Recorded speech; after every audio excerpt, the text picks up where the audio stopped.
Saudi আরবের রাজধানী রিয়াদের আল ইমামাহ প্রাসাদের রাজদরবারে বুধবার এক জাঁকজমকপূর্ণ অনুষ্ঠানে একটি কৌশলগত পারস্পরিক প্রতিরক্ষা চুক্তি সই করেছেন পাকিস্তানের প্রধানমন্ত্রী শাহবাজ শরীফ এবং সৌদি যুবরাজ মোহাম্মদ বিন সালমান।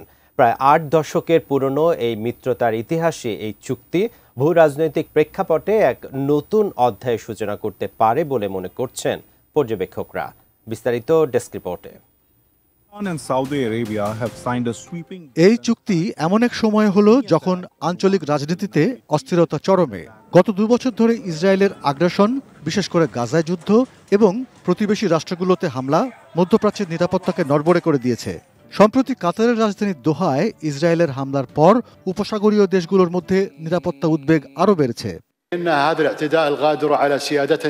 পাকিস্তানের পররাষ্ট্র মন্ত্রণালয় এক বিবৃতিতে বলেছে, এই চুক্তি দুই দেশের নিরাপত্তা জোরদার ও আঞ্চলিক শান্তি প্রতিষ্ঠায় তাদের যৌথ অঙ্গীকারকে তুলে ধরবে। এটি যে কোনো আগ্রাসনের বিরুদ্ধে যৌথ প্রতিরোধ ক্ষমতা বাড়ানোর অঙ্গীকার। চুক্তিতে বলা হয়েছে, কোনো দেশের বিরুদ্ধে আগ্রাসন হলে তা উভয় দেশের উপর আগ্রাসন হিসেবে বিবেচিত হবে। 1947 সালে পাকিস্তান স্বাধীন হবার পর যে কয়েকটি দেশ সবার আগে তাদেরকে স্বীকৃতি দিয়েছিল, তার মধ্যে সৌদি আরব অন্যতম।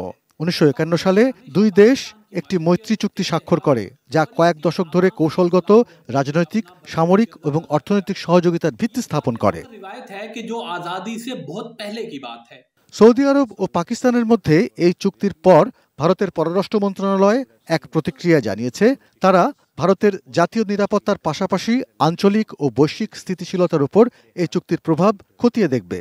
বৃহস্পতিবার এক বিবৃতিতে ভারতের পররাষ্ট্র মন্ত্রণালয়ের মুখপাত্র রণধীর জয়সওয়াল বলেন, সৌদি আরব ও পাকিস্তানের মধ্যে কৌশলগত প্রতিরক্ষা চুক্তির বিষয়ে ভারত অবগত।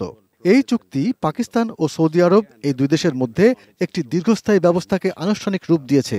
বিষয়টি ভারত সরকারের বিবেচনায় রয়েছে। এই চুক্তি পাকিস্তানের আপেক্ষিক অবস্থানকে শক্তিশালী করেছে, কারণ সাম্প্রতিক বছরগুলোতে পাকিস্তান সৌদি আরবের আর্থিক সহায়তার উপর নির্ভরশীল হয়ে পড়েছিল। এই চুক্তির ফলে পাকিস্তান ও সৌদি আরবের মধ্যে দ্বিপাক্ষিক প্রতিরক্ষা এবং আঞ্চলিক নিরাপত্তা উভয় ক্ষেত্রেই নতুন সুযোগ সৃষ্টি হয়েছে। Arpan Maitra, desk report, ATN news.